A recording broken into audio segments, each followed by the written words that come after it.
औज़ुबिल्लाहिमिनश्शैतानिर्रजीम बिस्मिल्लाहिर्रहमानिर्रहीम। Dear student, आपको फिर से वेलकम कहा जाता है।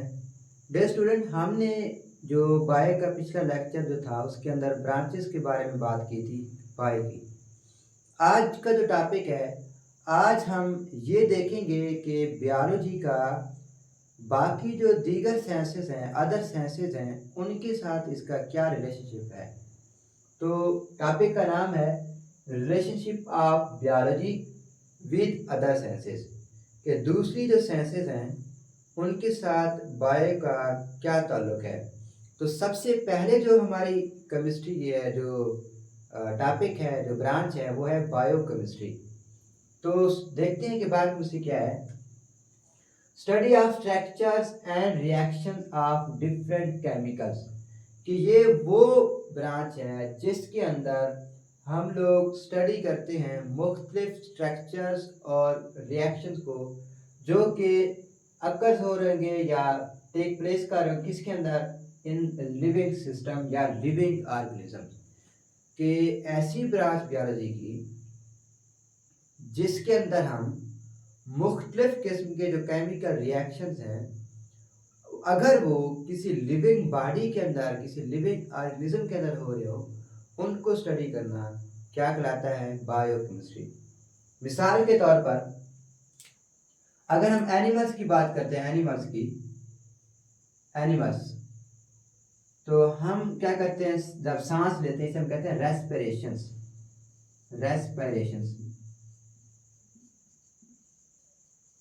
देखिए, हम सांस ले रहे हैं, तो जब हम सांस अंदर की तरफ ले जाते हैं तो ये सांस जो है, हवा, गैसेस, ये हमारे लंग्स तक पहुंचती है, फेफड़ों तक।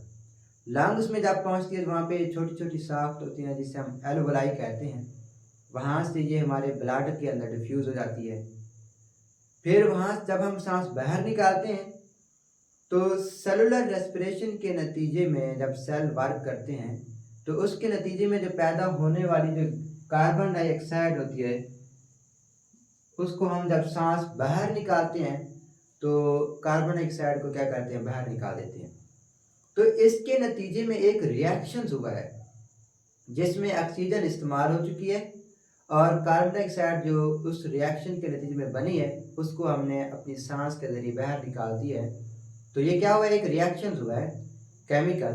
तो हमने कहा कि केमिकल रिएक्शंस जो किसी भी लिविंग ऑर्गेनिज्म में हो रहा हो या लिविंग सिस्टम में हो रहा हो, उसको स्टडी करना हमें क्या क्या कहलाता है, बायोकेमिस्ट्री। तो इसकी एक मिसाल क्या है, रेस्पिरेशंस। इसी तरह इसकी दूसरी जो मिसाल है वो है प्लांट्स के अंदर। प्लांट्स क्या करते हैं,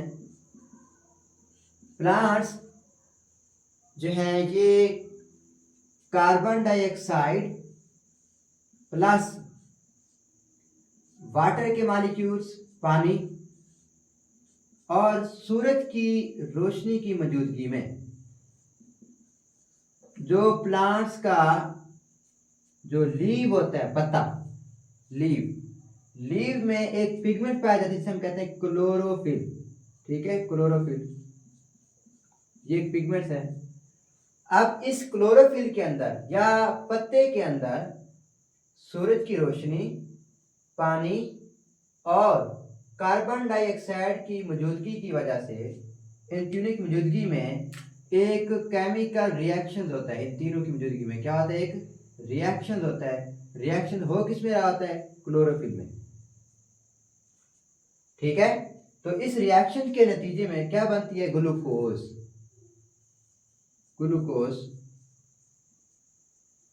तो ये जो ग्लूकोज बना है ये केमिकल रिएक्शंस की वजह से बना है। तो ये जो केमिकल रिएक्शन हुआ है ये किस में हो रहा है, ये प्लांट्स के अंदर। अब प्लांट्स कौन है, ये लाइफ है। ठीक है, बायो है, लाइफ। तो इसी को तो हमने क्या किया, क्या कहलाती है, बायोकेमिस्ट्री। कि ऐसे केमिकल रिएक्शंस जो किसी लाइफ में हो, किसी जिंदगी में हो, उससे हम किस में स्टडी करते हैं, बायोकेमिस्ट्री के अंदर। इसके बाद जो अगली ब्रांच हमारी वो है बायोफिजिक्स। डियर स्टूडेंट, बायो कहा जाता है लाइफ को, लाइफ यानी कि जिंदगी। फिजिक्स का आपको पता है कि फिजिक्स के अंदर अक्सर हम लोग किस चीज को स्टडी कर रहे होते हैं? मोशंस, मूवमेंट, हरकत। तो इसका मतलब क्या हुआ कि बायोफिजिक्स के अंदर हम जो लाइफ की जो मूवमेंट्स है, जो मोशंस हैं, उनको क्या करते होंगे? स्टडी करते होंगे। क्योंकि फिजिक्स के अंदर हमेशा ज़्यादातर मूवमेंट्स की बात की जाती है, मोशंस की बात की जाती है, हरकत की बात की जाती है। तो हम क्या करेंगे कि अगर लाइफ की, जिंदगी की जो हरकत है, मूवमेंट्स है, उनको स्टडी करना चाहेंगे तो वो क्या होगी? बायोफिजिक्स। तो स्टडी ऑफ द प्रिंसिपल्स, कि वो असूल ऑफ फिजिक्स, किसके? फिजिक्स के, विच अप्लाई टू बियोलॉजिकल प्रोसेस, जो बियोलॉजिकल प्रोसेस में अप्लाई होते हैं। देखें, मेरे हाथ मूव कर रहे हैं, ठीक है, तो मेरे हैंड्स की, हाथों की जो मूवमेंट्स है, मोशंस है, अब इसको अगर मैं डीपली स्टडी करना चाहूँगा तो इसको मैं किस में स्टडी करूँगा? फिजिक्स के अंदर। तो फिजिक्स के प्रिंसिपल जो होंगे वो अप्लाई होंगे, देन मैं जो है मूवमेंट्स जो है इसको सही से जो है अंडरस्टैंड कर पाऊंगा। तो ऐसी ब्रांच क्या कहलाती है? बायोफिजिक्स। तो इसके लिए जो लफ्ज़ यूज़ किया जाता है बायो के अंदर, जो टर्म इस्तेमाल की जाती है, उसे कहते हैं लिम्स। लिम्स, ठीक है, LIMBS, लिम्स। लिम्स कहा जाता है वो चीज़ या बॉडी के वो पार्ट्स जो जिस्म से बाहर की तरफ निकले हुए हों। तो अगर हम अपनी बॉडी में देखें तो हमारी बॉडी में कौन सी ऐसी चीज़ें हैं जो जिस्म से बाहर की तरफ निकली नजर आती हैं? तो हमारे जो हैंड्स हैं, हाथ, ये, और लेग्स, टांगे। तो लेग्स और हैंड्स ये क्या कहलाते हैं? लिम्स।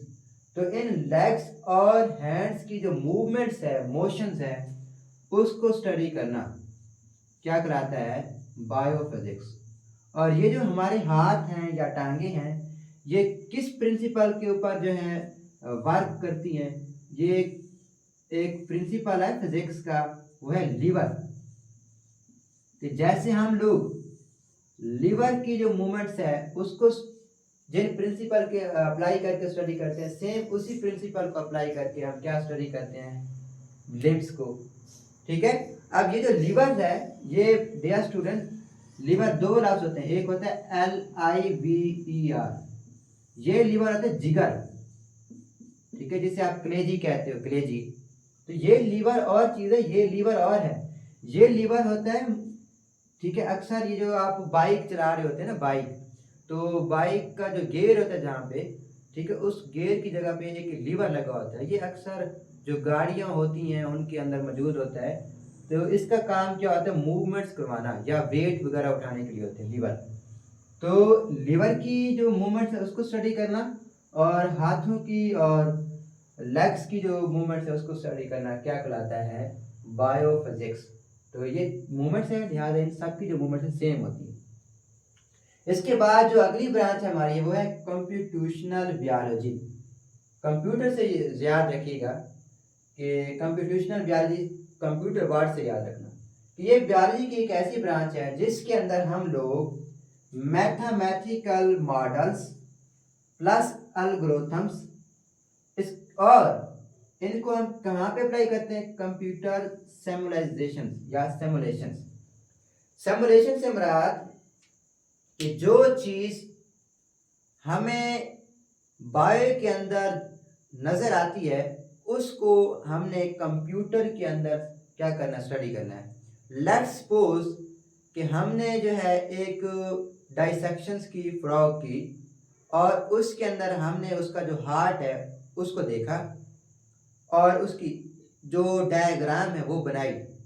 अब ये जो डायग्राम है, अगर इस डायग्राम को हम लोग कंप्यूटर के अंदर ड्रा कर रहे हैं, तो कंप्यूटर के अंदर चीज़ों को, बायो की चीज़ों को ड्रा करना, बनाना, स्टडी करना, अप्लाई करना, वो क्या कहलाता है? सिमुलेशन। कंप्यूटर सिमुलेशन से मुराद यही होता है कि बाहर का जो प्रोसेस है लिविंग ऑर्गेनिज्म का, आप उसको कंप्यूटर के अंदर बनाना, उसको स्टडी करना।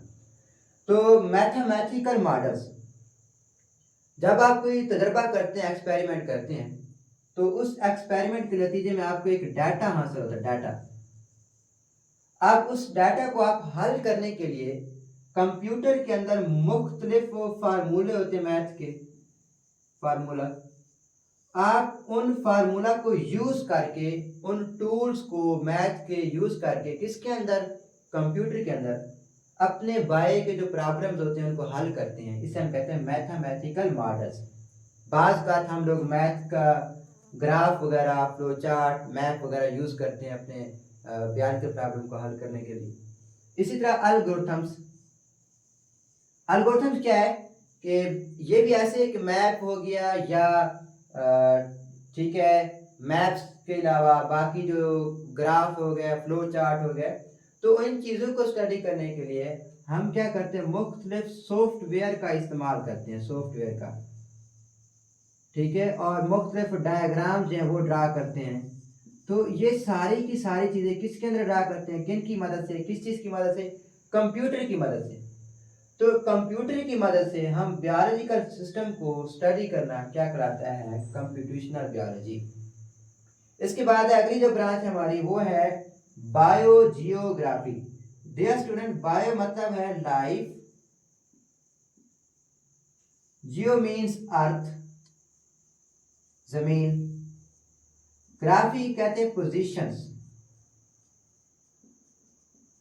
या ग्राफ। आपने देखा होगा ग्राफ बनाते हैं हम लोग, अक्सर फ्लो चार्ट ग्राफ बनाया जाता है, ग्राफ डालना, ग्राफी, तो ग्राफ बनाना। तो बायोजियोग्राफी क्या है, स्टडी ऑफ द डिस्ट्रीब्यूशन, के जानदारों की डिस्ट्रीब्यूशंस को स्टडी करना। डिस्ट्रीब्यूशन से मुराद उनकी तकसीम को स्टडी करना। आया कि ये जो वर्ल्ड है, दुनिया है, इसमें जो जानदार मौजूद है, लिविंग ऑर्गेनिजम्स, वो ज़मीन के किस किस हिस्से पे मौजूद हैं और उनकी तादाद क्या है, और अगर वो मौजूद हैं तो उसके ऊपर जो क्लाइमेट है, माहौल, क्लाइमेट यहाँ पे लिख लेते हैं, क्लाइमेट का क्या असर है। तो इन चीज़ को स्टडी करते हैं किसके अंदर, हम लोग बायोजियोग्राफी के अंदर। मिसाल के तौर पर देखें, ये जो कैंगरू है, कैंगरू, ठीक है, ये आपको कहाँ पे नजर आती है, अक्सर ऑस्ट्रेलिया के अंदर। तो ये बाकी जितने भी वर्ल्ड है वहाँ पे आपको कैंगरू नजर नहीं आएगी। तो ये स्पेसिफिक डिस्ट्रीब्यूशन है। इसी तरह अगर हम मारखोर की बात करें तो स्टडी ऑफ मारखोर, ठीक है, तो ये किसकी मिसाल है, एग्जांपल है बायोजियोग्राफी की। ठीक है, हम यहाँ पे लिख देते हैं डिस्ट्रीब्यूशन ऑफ